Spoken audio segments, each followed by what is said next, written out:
Hey guys, it's Anna from Bright Lane Gardens, and today we are planting up some potatoes. Specifically, we're going to plant these potatoes in a large container, and this is going to be a similar process if you were planting these in a raised bed as well. In today's video, we're going to cover exactly what materials you need to get started, what type of soil potatoes prefer, our process for planting these potatoes in containers, how to do the hilling process, and some tips for success. Let's head on over to my planting table and we'll review what materials you'll need to get started. Potatoes honestly don't need a whole lot to be happy, so we're just going to get started with a few basic materials. First and foremost, we of course need an appropriate container to grow our potatoes in. A lot of people will use different things like a 5-gallon bucket or a plastic tote. You can honestly grow potatoes in a wide variety of settings. You just have to make sure that they have drainage holes in the bottom. So if you are using a 5-gallon bucket, make sure that you're drilling adequate drainage holes, probably at least 8 to 10 holes, as long as that will still uphold the integrity of the bottom of that bucket. Fabric pots are another popular choice for planting potatoes. I think those make a great option. They have excellent drainage, which prevents root rot down at the tuber. However, I will say you have to water those a lot, and I mean probably 3 to 4 times as much as you would typically water a potato in the ground. So I do recommend choosing a sturdier plastic container. If you don't have easy access to irrigation or water close by, you will be watering those fabric pots very frequently compared to a solid plastic container. A general rule of thumb is you want your container to be at least 2 to 3 feet tall. So if we are thinking about that, this is really the smallest container that I would ever grow potatoes in. And this right here is actually a 4-gallon nursery bucket. So that 4 to 5 gallon range is a nice sweet spot. And in this size container right here, I wouldn't plant more than 2 to 3 seed potatoes. Otherwise, it would be too many potatoes in one space. These two containers here are larger. This is a 7-gallon, this is an 8-gallon, and these are much better size when it comes to growing potatoes because I can fit 4 to 5 seed potatoes in each of these containers here. So these containers are about 2.5 feet tall. This container, the smaller container, was about 2 feet tall. These guys are 7 and 8 gallons, whereas that one was about 4 gallons. So just keep this in mind when you're trying to decide which container to use. It will directly impact the number of seed potatoes that you can start in that container, and therefore the yield of your potatoes when you harvest. We're going to actually use all 3 of these containers today and then some because I have quite a few seed potatoes that I'm going to plant. Next on our list is of course going to be our seed potatoes. So in front of me here, I have a couple varieties. This guy on the left is actually going to be a purple potato. You can see he's got some nice sprouts coming out already. This guy on the right is a red skin potato, and you can see he's got a couple eyes starting to form there. And I do also have a very early sweet potato. You can just barely see some sprouts coming out of there. So we are going to try to plant him up today as well. It's very common for people to want to try to plant potatoes from the grocery store that have started to sprout in their cupboard. I get this, I feel that same urge. I do want to recommend against it for a couple reasons. First of all, potatoes that are grown elsewhere can be prone to different types of soil-borne diseases that might not be common in your area. Therefore, your plants have very little defense against these diseases. If you're planting in containers, the risk is a little less on this front. However, you do have to be careful of where you dispose that soil because if it is an infected potato or if it is infected soil, you can't dump it in your garden area or it will spread to your garden area. So that is a risk you run if you're planting store-bought potatoes. The second thing about store-bought potatoes is if they're not 100% organic, they are typically coated with an anti-growth hormone that prevents the potato from sprouting prematurely. And even if your potato is starting to sprout, it is still very likely that it has this coating on it. The goal of the coating is to delay that sprouting as long as possible so that that potato has the longest shelf life in the grocery store. A great alternative to grocery store potatoes are these cute little seed potatoes that you can pick up at any local hardware store. These guys are tiny, they're easy to store, and they are so ready to plant. They're also very inexpensive, so this is not a big investment whatsoever. Another great thing about seed potatoes is you can actually split them. So what I'm going to do today is I'm going to cut those that have several eyes or several sprouts on them and chop them into 2 so that I actually have 2 starter plants for every one of my containers over there. This guy right here is a great example. You can see he's got a lot of sprouts going on there. We typically like to see 2 to 3 sprouts or 2 to 3 eyes for every cutting that we're going to plant. I have a clean and sharp knife here. And I'm gonna make a diagonal cut so that this larger sprout on this end here is separated from these other two sprouts here, giving me 2 seed potatoes for the price of 1.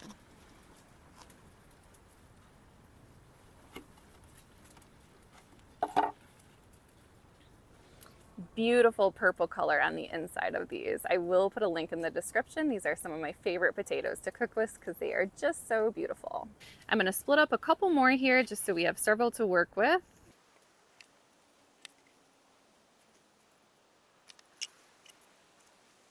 I have 2 sweet potato starters here. They literally just look like baby sweet potatoes.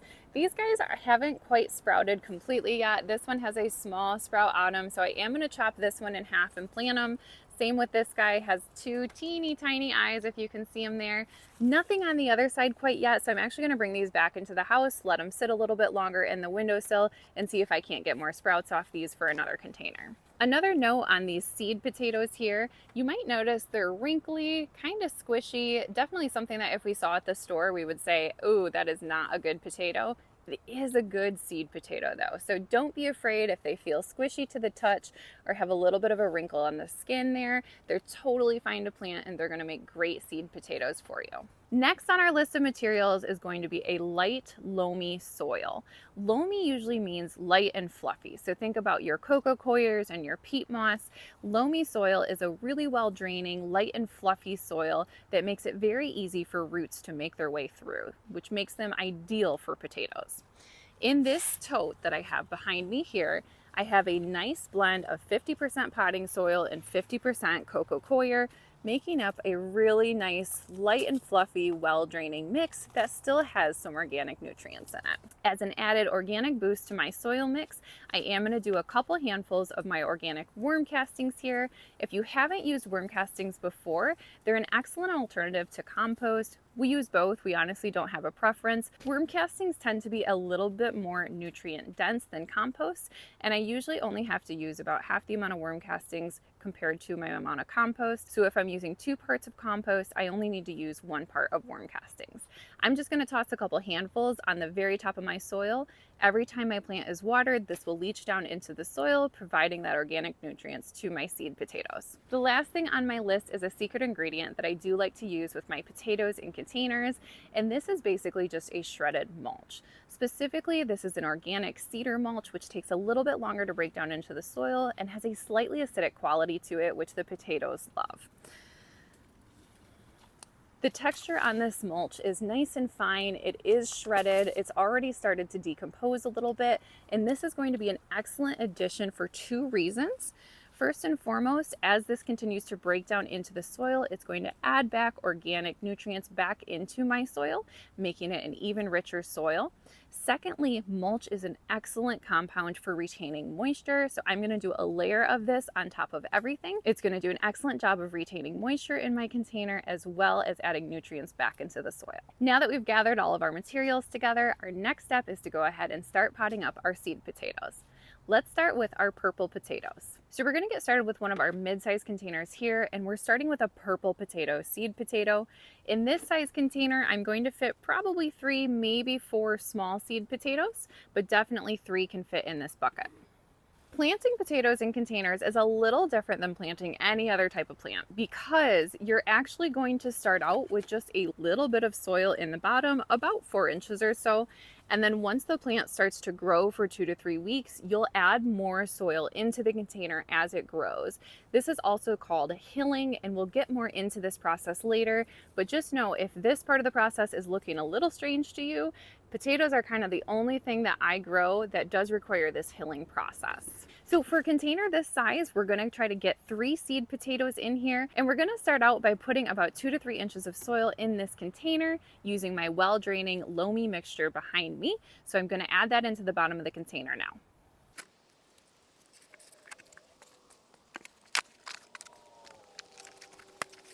It's a little hard to see, but the surface level of this soil goes up to about here.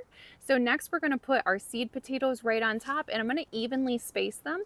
Don't get them too close to the wall of the container because you do want those tubers to be able to spread out horizontally. So you never want to nestle that right up against the wall of your container. Try to center them in the middle, and I'm going to do a little triangle shape with my 3 seed potatoes. I do like to plant with my sprouts facing up. I've read various reports stating that this doesn't matter, but I always think, hey, they're already growing in that direction, might as well give them a head start, right? So I'm going to gently set these in the soil with my sprouts facing up. You can kind of nestle them down in there a little bit. Gonna get them in a nice triangle formation. All right, those are looking good. They're seeded pretty. So now I'm gonna take another little handful of soil, make sure that all the clumps are broken up. There's no large rocks or sticks in there. And I'm going to just gently sprinkle this over the top.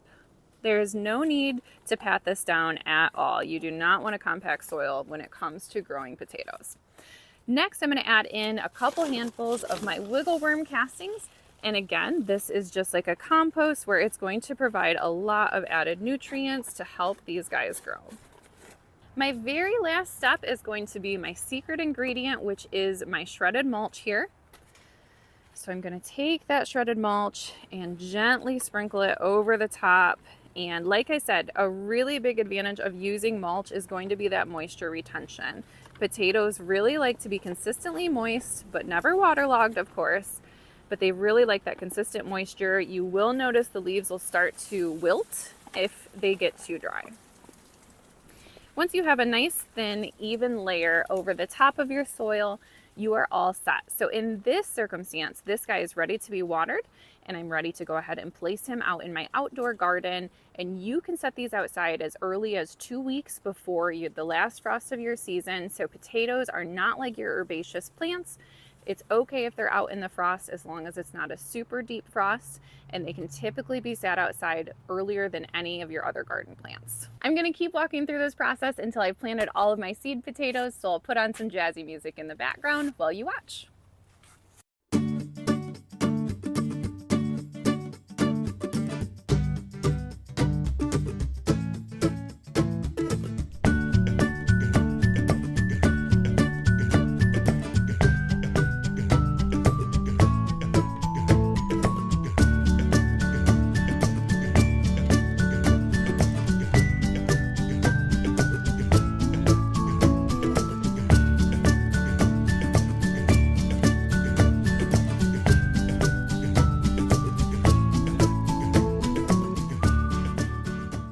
All right, so I have my seed potatoes all planted. A very important next step is going to be to thoroughly water each of these containers.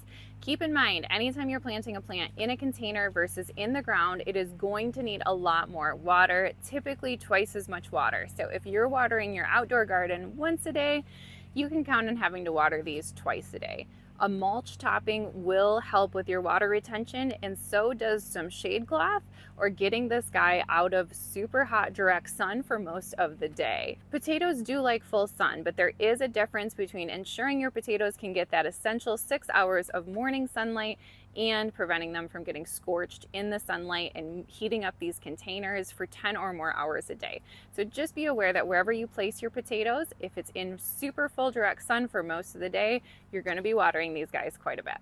Our very last step that we need to talk about is not one that we're going to take today, but it is one that I'm going to need to do in probably 2 to 3 weeks time. So these buckets are only about 1/3 of the way full. They have their layers of soil, worm castings, and mulch on top. But even with all of that, our seed potato is really seated right at the bottom here, and it will grow foliage all the way past the top of this container. Our job is to look for the growth to come out of the top of this container. And when we do start to notice that the leaves are getting, about 6 to 8 inches tall, that's when I'm going to start a process called hilling. Basically, the process of hilling is kind of opposite from other plants that you grow by seeds. So with most seeds, when you plant them in the ground, you plant them near the surface of the soil, and the roots will dig their way down further into the ground in search of water and nutrients. With my potato seeds here, I've already planted them at the bottom of the container, so the roots are already as low as they can go. My goal now is to get that foliage to climb as high as it can go, because the potato tubers that grow off that base of the stem that's under the soil is actually where my crop is going to come from. So if you think about it, the more space I have on top of my seed potato, the higher yield I will get. Now there is a point of diminishing returns on this. If you do plant these too deep, Oftentimes the moisture is too significant at the bottom of the barrel here, and that will cause your tubers to rot. So 2 to 3 feet deep is typically that Goldilocks range where you're not suffering from any root rot, but you're receiving the highest yield possible. When I'm hilling, my soil mix is going to be the exact same as the soil that I just used. So I'm going to first start with my 2 to 3 inches of my base mix, which was 50% potting soil, 50% coco coir.